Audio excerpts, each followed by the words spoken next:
Hey, what is up everyone? Blade here and welcome back to another video of 7 Deadly Sins Origins. Inside today's video, guys, you already know what's happening. We are going over the version 1.7 update special live stream here where everything was revealed. Now this mainly was pertaining like Gowther and them, as well as a new region and some other goodies. So we're gonna at least dive straight in. I'm gonna have timestamps down below, so please be sure to go ahead and check that on out here, and we'll get straight into it.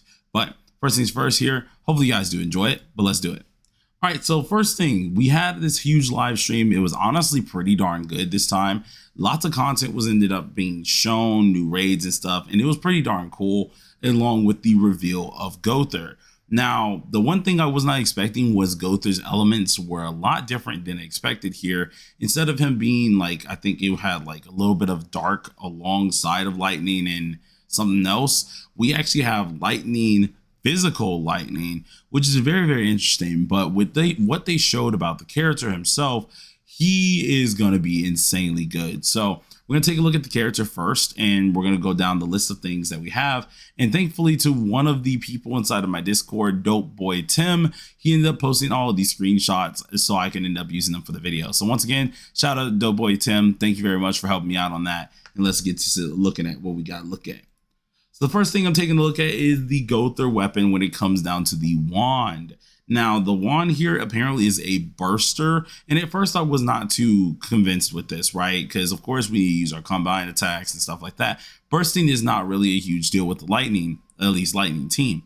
Well, once we got to see a little bit more of this character, not only does he burst insanely fast, and I'm not sure if that's like with a burst accessory and stuff like that, but he bursts insanely quick. But he inflicts defense shatter and can decrease lightning defense, which is very cool as well. Now, the defense shatter works in a different way because, of course, now there's going to be bosses that use shields, and he can pretty much just hardcore strip all of that. That's going to be insane to honestly see. Let's see something real quick. That's going to be insane to try to see here and actually see how the character does really work. But alongside this, he has a special weapon, which is the Gluttonous Soul Wand, which has a lightning burst efficiency thing here as well. And then all allied heroes' lightning damage gets increased from having this weapon. It also increases the special attack damage, and this is going to be to enemies who have a lightning defense reduction, which he can do. He came with an engraving equipment as well, allowing himself to increase his pierce stats, and this is going to be with barriers, which is insanely nice. And this can activate off lightning burst. Increases all our lightning heroes attack, which is also great. Now, alongside of this here, we have the other two weapons, and we're actually going to check out the what's called the patched post as well as his kit very, very soon, because they just ended up posting that as well, so I might as well include it in this video. But he's able to decrease lightning resistance with his staff here. And this is one that's kind of interesting too, because it ends up not only doing the lightning resistance decrease, but it increases buff duration and efficiency. This is also going to increase our pierce of lightning attacks and decrease the lightning resistance as well. So that's also going to be pretty cool. It comes with an adventure skill that's like an action block that you're allowed to keep people from moving. But this one was more or less like, okay, pretty decent, right? Now, the one that I really wanted to talk about was his third one, or at least the second one here. The book is honestly his best thing that it looks like right now, mainly because he has something called a link, in which not only are we able to increase our team's attack here, but whenever we attack an enemy who's affected by a link, we deal additional damage. Now, this is kind of interesting because it's more of a debuff slash buffing type deal, but more of a debuffer, and he decreases the defense. He's able to make it so bosses cannot react as well and pretty much stun lock these dudes. And with the equipment engrave he has, he's able to increase the crit damage and all elemental damage as well whenever we use his ultimate move. Now, his ultimate move, if I remember right, was at 5 gauges, which is kind of crazy. But for you being able to stun like all the enemies, stop people in their tracks and stuff like that, I feel like that's insanely nice. But one of the things I want to take a look at here was actually going to be this here, because they showed us his whole on kit. This was just posted a second ago, so I'm glad I waited just a good second to come out with the video. But the whole kit itself has the wand, the grimoire, the staff, and stuff like that. And all of this will be available on the release periods, so we're actually going to be able to use this guy. So we actually have his what is it called, his card art, which will be inside of the stream as well. And I feel like with the character, once we know his statuses as well as his numbers, I feel like he might be insanely nice. Now, he has some numbers here, which is what we really want to look at, where we see 10% of the lightning increase. This is going to be on the wand that we were just talking about itself here, or at least that we first talked about. And then he's able to increase the crit damage to enemies by 100%. Now, that's a crazy thing as long as their lightning burst is activated. So yeah, I'm very scared. I'm very scared to see how this character is really going to be. And apparently, if we fully charge it, we do get defense shatter. So there's a lot of things that is getting brought with this unit. If you guys want to read into it a little bit more, you can go ahead and pause this as well. I'll probably do a video going over this stuff specifically after this, because it does seem like they have potentials and stuff as well. But I'm gonna stop here so you guys can like pause it and read it right here if you want to ahead of time. And we'll probably have a third video out today as well. So look forward to that. But all this stuff is pretty darn cool. It's pretty interesting as well. And I'm honestly just excited for this unit. But besides that information inside of the stream here, we had a few other things that we wanted to go over, such as the exclusive Gowther skin. Now, this is the final boss Gowther skin that's inside of 70S Grand Cross. Pretty cool to actually see it in here. I really do wish that they had like the ponytail hair, or like the hair over the eye itself, because like the one that I was looking at is pretty darn awesome to see Gowther look like. If you guys want to check out what the final boss Gowther is looking like, and which is the one that they kind of went with, it's this one right here. So I wish they had like the ponytail as well as the glasses there. Would have been really, really cool to see something like it, but still pretty darn good of an outfit. You guys can get this if you're purchasing some things, as well as a new staff. Then we have the new activate team, which is an unknown threat here. Where Gowther shows up, we obviously have some things happening in Northern Front Leonis that we have to take care of, and that's going to be an interesting encounter as well. Alongside of this, we get the new area, which is going to give us some crazy minerals such as platinum, sunstone, and malachite ore, and then most likely the Barbarian's Warrior Talisman for our Gowther as well, most likely, with some gather rolls and cooking ingredients. Alongside of that, we ended up getting a new boss challenge. This boss challenge is going to be the Corrupted Barbarian Chieftain, or Barbarian Chieftain. I don't know why I said Barbarian. Barbarian Chieftain here.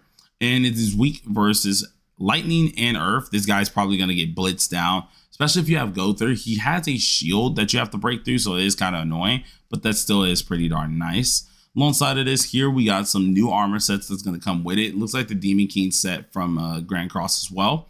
And then we have the 6 new engraving equipments that's going to be coming to the game. One of them being the Earth Lane, so shields are going to get really strong. Guild Thunder being the Promised Knight here, which it actually looks like his LR fit from GC. Gowthers, of course. We have the Lightning Merlin, or not Lightning Merlin, sorry. I think this is the Fire Merlin one, if I'm correct, because we already had Lightning Merlin's set. So we have the Fire Merlin most likely here. And then we have the Spiked Combatant outfit for Deanne and Imperial Knight Drake. So always cool to have those here. Drake is going to most likely get a nice buff. I'm really curious to see what Merlin, Elaine, and Drake really do out of everybody here. So that's really, really cool to actually see.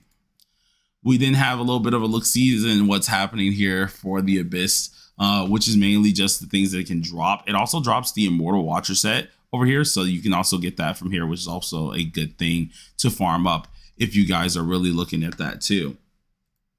Then we have some new things coming up, which is Time Junction Sector 9 and 10.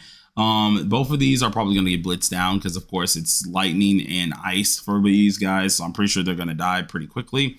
2 new hidden pets are coming on out, as well as a new crafting set. This crafting set is kind of iffy, but it honestly comes down to what theory crafting does happen later down the line. Then we have the new raid, which is Deep Spider's Nest. They showed us a lot more of Deep Spider's Nest itself. It has tons more rooms, cool little boss fights in different areas. And I think this is going to be really awesome because they not only just changed that, but they also gave new moves to Shakira herself. So she's doing like all different things. She can throw out these little poison beams themselves. She has a different spread shot. She's breakdancing, which is kind of cool as crap. But obviously dealing a lot of damage to you, so you're gonna have to be a little bit careful on this one. Unsure how crazy we're gonna be able to carry this one, but we're definitely gonna try it. Raid pledges are different as well with that, as you guys can see. And there is a new set. Now the Shadow Spider Breath set, I am interested in this one quite a lot because it is meant for like a burster itself, but it helps you out with increasing crit damage and burst efficiency. So I really am excited about that, alongside with crit chance for the 3-piece, 5 pieces pierce, and the 7 pieces all elemental damage, which is awesome.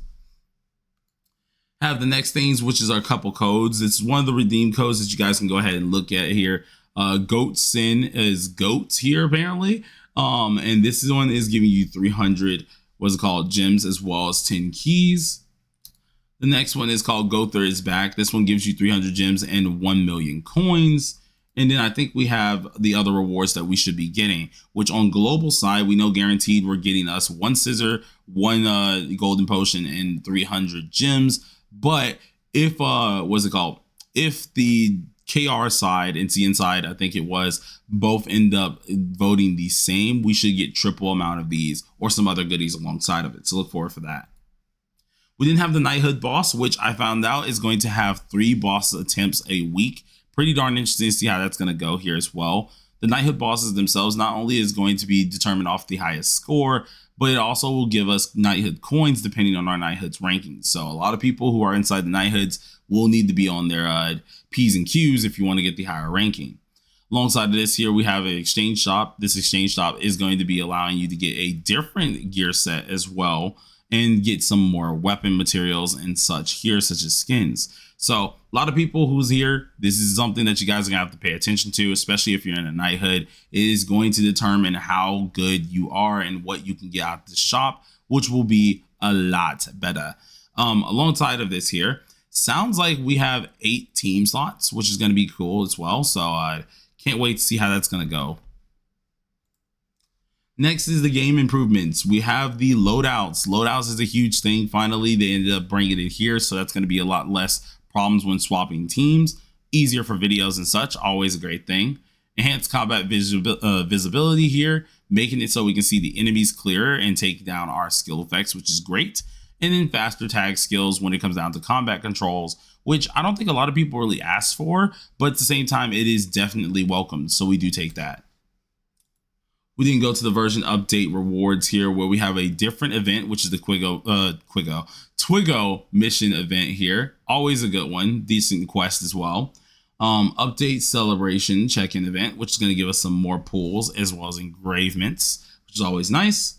We have the trial event for Gowther, and then we have Conqueror's Path, which the huge thing for this one is not only the pools, scissors, and stuff here, but the extra 5 mystic keys, meaning that is 5 more tries you can get out of the raid. Always helpful for clearing out all the shops, which this will be great to have. And then lastly, we did have a Twitch drop thing going on. So if you guys want some extra goodies, be sure to watch on Twitch between July 15th going to August 9th. And this will give you what you're looking for when it does come down to at least everything else inside of this. So always a good thing to see some things happening here. I'm very excited to see what actually happens. But you guys let me know how y'all feel about this. Are you excited? Are you not excited? I'm going to go ahead and get this on posted for you guys. And we'll have another video going over Gowther specifics. So look forward to that one. Till then, peace out.